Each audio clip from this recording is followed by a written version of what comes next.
Bonjour, bienvenue dans Tout est politique sur i24 News. Cette semaine, sur la scène internationale, l'opération séduction du président iranien Rouhani, qui sur le compte Twitter qui lui est attribué, est même allé souhaiter un bon Rosh Hashanah aux Juifs du monde entier. Christian Mallard, bonjour. Bonjour. Avec vous, on parlera dans quelques instants de cette offensive de charme. Je crois qu'il faut être très prudent, vous savez, parce que les Iraniens n'ont pas l'habitude de passer de la parole aux actes. Et c'est là-dessus que la communauté internationale va les juger. Je reste très prudent. Et en France, Mickaël Darmon, bonjour. Bonjour. Ce qui fait le plus de bruit en ce moment, c'est le Front National. Oui, parce que la chasse aux électeurs est ouverte. Les municipales vont commencer 6 mois, pratiquement jour pour jour, avant le premier tour pour les élections aux mairies. On en parle tout de suite avec vous.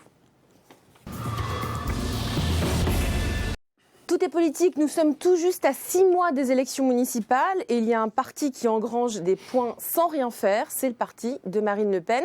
Mickaël Darmon, elle était votre invitée sur iTélé et Europe 1 il y a quelques jours et vous allez l'entendre, elle se lâche. La France, maîtresse des USA, devenue catin d'émirs bedonnants. La France, catin, personne ou presque ne réagit, c'est normal, Mickaël ? Oui, c'est le plus étonnant, c'est-à-dire qu'on a l'impression que le Front National hypnotise complètement les partis républicains, ceux d'ailleurs qui n'ont que le mot France à la bouche et qui entendent la responsable d'un parti politique par 2 fois, parce que c'était aussi à Marseille il y a 8 jours et au cours du grand rendez-vous aux universités d'été. Télé Europe 1 Le Monde, qu'elle a repris ses propos et confirmé ses propos. Et voilà qu'on traite la France de catin. Vous avez dans le dictionnaire, c'est le synonyme de putain, excusez-moi, mais c'est le mot. Mais pourquoi elle dit ça ?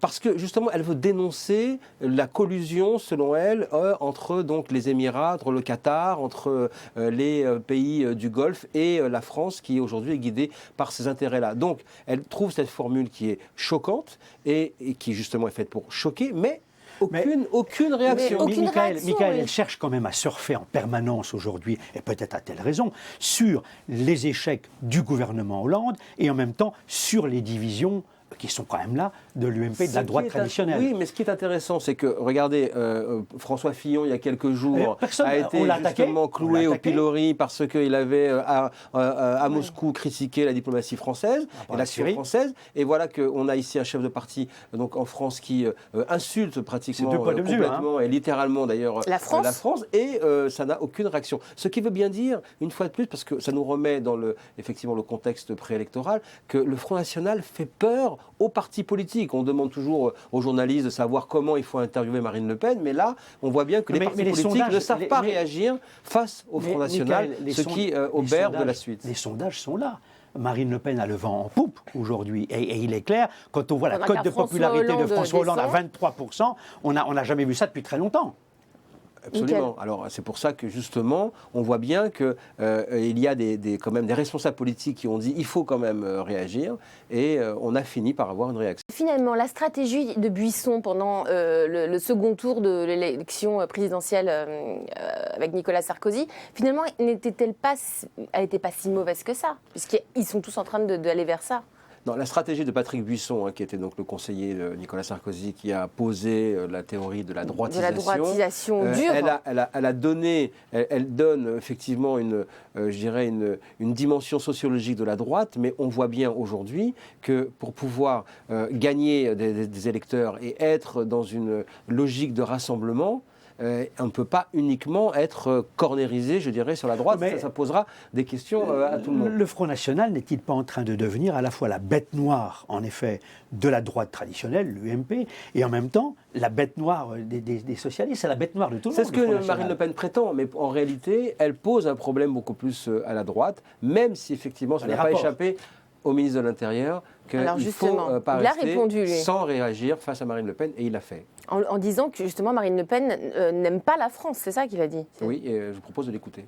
Quand j'entends dire qu'Assad est la moins pire des solutions, quand j'entends dire que notre gouvernement est un soutien du fondamentalisme islamique terroriste que nous combattons partout, quand j'entends dire Madame Le Pen ou remettre en cause le travail de nos services de renseignement, je me dis que nous sommes dans le degré ultime de l'outrance, je me dis que nous sommes au degré zéro de l'analyse géopolitique, je me dis que Marine Le Pen incarne le renseignement, je me dis que Marine Le Pen porte un discours de défaite, et je me dis que Madame Le Pen n'aime pas la France. Elle n'aime pas la France, parce que parler ainsi de la France, c'est manifester une absence d'amour pour sa patrie. Ça montre et son incompétence et son incapacité à porter un projet pour la France. Le feuilleton des municipales ne fait donc que commencer, Mickaël. On aura largement l'occasion d'en reparler.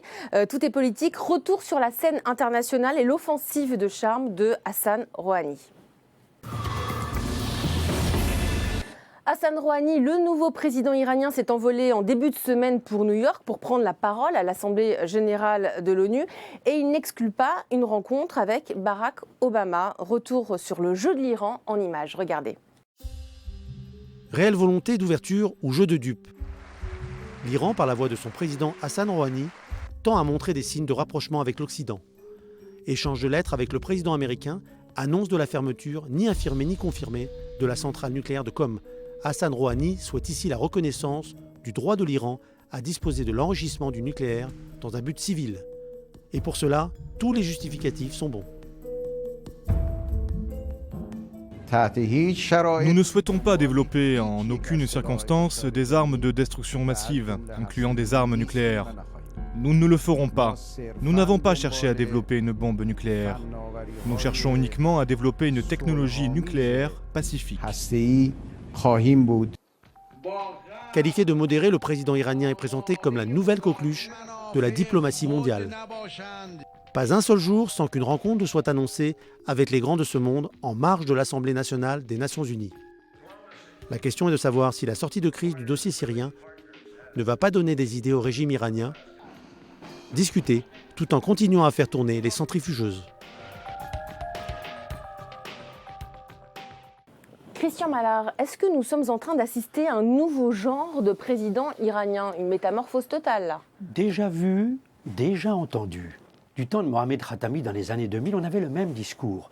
On essayait d'appâter l'Occident en disant on peut discuter avec l'Iran, on peut parler des problèmes que nous avons entre l'Occident, les États-Unis et l'Iran. Je vois qu'on a une réédition avec le président Hassan Rouhani qui veut se donner l'image d'un modéré. Mais vous savez, dans cet islam iranien, il n'y a pas de modération. Oui, mais il y a quand même des actes. Il a rouvert la maison du cinéma à Téhéran. Oui. Il a précisé sur NBC qu'il cherche la paix et l'amitié entre les nations et les religions. Le compte Twitter est bonne fête aux Juifs du monde entier. Et il refuse de reconnaître l'existence de l'Holocauste. Quand on lui pose la question, il balaye d'un revers de main la question qui lui est posée en disant « Je ne suis pas historien, je suis politicien ». Donc double jeu. Double jeu, mais c'est évident. Encore une fois, les Occidentaux... Prudence aussi de son côté, parce qu'il ne peut pas non plus aller aussi loin que ça. Parce que dans le même temps, il y a aussi son ministre des Affaires étrangères qui, lui, a regretté le révisionnisme vis-à-vis du génocide. Il est quand même coincé par les Pasdaran, les gardiens de la Révolution, les ultra-conservateurs qui existent, qui sont quand même une ligne importante, une ligne politique importante à l'intérieur de l'Iran, mais il reste quand même que le grand maître du jeu qui peut lui dire « tu vas faire ci, tu peux aller comme ça, tu peux aller comme ça », c'est l'ayatollah, c'est Khamenei, c'est le guide suprême de la révolution religieuse iranienne. Donc je pense qu'il faut faire très attention, parce que pour l'instant on est dans une situation où l'Amérique est affaiblie. Non seulement, on l'a vu avec Obama, qui n'a pas pris de décision d'aller s'attaquer à Bachar el-Assad, dont on sait qu'il a utilisé les gaz sarin, les gaz chimiques, mais en même temps, on se demande s'il n'y a pas une sorte de collusion entre la Russie d'un côté qui joue le jeu avec Bachar el-Assad, qui le protège, qui le préserve, et de l'autre côté l'Iran qui tente d'enfoncer le coin concernant son programme nucléaire. Mais il y a un axe Téhéran-Moscou là, très concrètement ? Ah ben oui, il a toujours existé. Il y a un axe Moscou, Damas, Téhéran et le Hezbollah au Liban. Ça, on le sait, on ne fait que le répéter. Je dis simplement aujourd'hui, il faut être très prudent. Il ne faut pas juger M. Rouhani sur son côté l'ouverture, la modération, les propos apaisants. Il faut juger l'Iran sur les actes. Et les actes, c'est quoi ? Qu'est-ce qu'on attend de l'Iran aujourd'hui ? C'est qu'ils disent, eh bien voilà, on arrête notre programme nucléaire, on vient discuter, on veut du nucléaire civil, mais on ne veut pas de nucléaire militaire. Et pour l'instant, croyez-moi, on est loin d'en être là. Il faut être clair. Donc, prudence, prudence. Mickaël ? Alors, sans entrer dans le dossier dont, effectivement, Christian est expert, ce qui est assez intéressant, c'est que, vous savez, ce qu'a fait Ban Ki-moon dans les couloirs de l'Assemblée générale de l'ONU, il est allé au tableau d'affichage et il a mis un petit papier, une petite annonce, on cherche leader pour le monde occidental. Parce qu'en réalité, l'analyse aujourd'hui des Nations Unies, c'est de dire, on n'a plus de leader. Barack Obama, c'est terminé. François Hollande, on ne sait pas. Angela Merkel, c'est une patronne économique de l'euro, mais qui de toute façon, dont l'Allemagne n'est pas au Conseil de sécurité, donc on ne peut pas figurer comme un leader donc, diplomatique, en tout cas. Donc il n'y a plus personne. Donc aujourd'hui, Ban Ki-moon, il est dans les couloirs, il dit mais qui est le leader, et Michael a raison de citer l'exemple, l'anecdote de Ban Ki-moon, il a 1000 fois raison, parce qu'en effet, aujourd'hui, on voit bien, la Russie, l'Iran, la Syrie profitent de ce flou occidental, de ce manque de leadership. Et la Syrie, c'est terminé, on n'en parle plus, il n'y aura plus de... La Syrie, on en parle, si, on continue d'en parler en disant maintenant, il faut quand même que M. Bachar el-Assad nous donne l'inventaire, nous fournisse l'inventaire. Ça peut durer des années. Ça va durer des années. Il joue le temps. Tout le monde joue le temps. Les Russes, les Iraniens sont très forts pour ça, temporiser, et la Syrie fait la même chose. Quand je vous dis axe, Bachar, Rouhani, et Poutine, je ne me trompe pas, je ne crois pas. Michael, François Hollande, il est très déçu par Obama, là. Il est déçu, il ne peut pas le dire, mais effectivement, en privé, il ne confie qu'Obama a au fond dégradé donc, le leadership occidental. Mais en même temps, il faut savoir aussi que François Hollande aussi suscite beaucoup de questions. On a parlé donc de Ban Ki-moon en boutade, je vous disais, effectivement, il cherche un leader dans les couloirs de l'ONU. Mais vis-à-vis de la France, il est aussi assez remonté. Figurez-vous qu'ils ont monté en catastrophe une rencontre bilatérale entre François Hollande et Barack Obama et Ban Ki-moon parce qu'elle n'était pas prévue au programme. Chez Ban Ki-moon, on était resté encore interloqué en disant c'est la première fois depuis 10 ans qu'il n'y a pas de réunion bilatérale entre la France et le secrétaire général de l'ONU. Et en catastrophe, comme ils ont fait remarquer que c'était quand même assez étonnant, il y a une rencontre qui a été menée et Ban Ki-moon dit moi, si c'est comme ça, maintenant dans mes prochaines tournées européennes, je ne pense même pas m'arrêter à Paris. Ça. Et puis je crois que François Hollande, pour l'instant, nous a montré qu'il savait faire du suivisme. Et le suivisme n'est pas forcément une bonne politique. Un tout autre sujet dans toutes les politiques, c'est cette prise d'otage dans ce centre commercial à Nairobi, au Kenya. Christian, je me tourne vers vous. Ce sont les Shebab qui revendiquent proches des islamistes somaliens. Est-ce que vous pouvez nous en dire un petit peu plus ? Écoutez, je ne suis pas du tout surpris. Ce n'est pas la première opération menée par les Shebab. Les Shebab ont été exclus de la scène somalienne en tant que djihadistes, islamistes, il y a 2 ans. Et il y a 2 ans, le gouvernement fédéral somalien a fait appel aux pays voisins pour venir ramener l'ordre, pour les aider à ramener l'ordre. Donc, on a fait appel à l'armée kenyane, à l'armée ougandaise, et puis même d'autres pays voisins. Et donc, les Shebab se considèrent aujourd'hui comme en guerre contre tous les pays qui sont venus apporter leur secours au régime en place, au régime somalien en place. Donc, si vous voulez, ils sont liés à Al-Qaïda, et je dirais que la base qui les aide se retrouve surtout au Yémen, parce qu'Al-Qaïda a une très très forte présence au Yémen. Donc, il ne faut pas lier les Shebab à ce qui s'est passé au Sahel. Il y a sans doute des connexions, des contacts, mais leur véritable base, c'est le Yémen. C'est toute cette région de la Corne de l'Afrique qui est une poudrière, qui est explosive depuis des années. Donc, si vous voulez, entre le Sahel, entre Al-Qaïda au Maghreb, AQMI, plus toute cette partie de la Corne de l'Afrique, on n'est pas sorti du danger islamiste qu'il faut combattre. Ça, là-dessus, François Hollande a raison de rappeler que nous avons été omniprésents au Mali, que les Français ont chassé les islamistes AQMI du Mali, mais pas de toute la région du Sahel. Mais le problème s'étend dans toute la région. Il l'a. Tout est politique. Tout de suite, les images de la semaine. Vous avez choisi comme image de la semaine Cécilia Attias, ex-Sarkozy, ex-première dame, qui va sortir ses mémoires. Oui, c'est le retour. Alors, mémoire, souvenir, on verra bien. On parle de volonté, de part de vérité. On verra bien quel titre a été donné. Ça va être publié donc ces jours-ci, début octobre, peut-être chez Flammarion. Opération absolument secrète de l'éditeur qui sait qu'il va faire un des gros coups de la rentrée dans cette catégorie. Incroyable pour une personne qui voulait faire Sarkozy, voilà, aujourd'hui Attias a toujours été un peu ambivalente entre l'ombre et la lumière. Elle aime bien qu'on ne la regarde pas, mais supporte pas qu'on la regarde. Donc, c'est un peu le problème. Là, aujourd'hui, ce qui est intéressant, c'est qu'on sait qu'elle va revenir sur des moments, sur des dossiers chauds de ce passage éclair en tant que première dame à l'Élysée, où d'ailleurs, elle n'avait jamais passé une seule nuit. Hein. Il faut bien savoir qu'elle n'a jamais voulu dormir à l'Élysée depuis l'élection de son ex-mari, avec évidemment, au cœur de ce récit, la version de la libération rocambolesque des infirmières bulgares, donc à Tripoli, qui ont été libérées, je vous rappelle, d'une manière absolument incroyable, puisque ce sont ces gardes du corps qui, après avoir eu l'autorisation de Kadhafi, voyant que rien ne bougeait, ses propres gardes du corps sont allés forcer la porte de la prison avec des coups de pistolet, et tout le monde était embarqué en catastrophe dans l'avion présidentiel. Et avec vous, Christian, l'image de la semaine, c'est Angela Merkel. Alors je ne sais pas si je dois dire... La patronne, la taulière, on peut le dire. Est-ce que je dois dire Angie, parce qu'on aime bien Angie, ou Mouti, parce que c'est la grande maman des Allemands. Mais c'est vrai qu'elle a fait un tabac.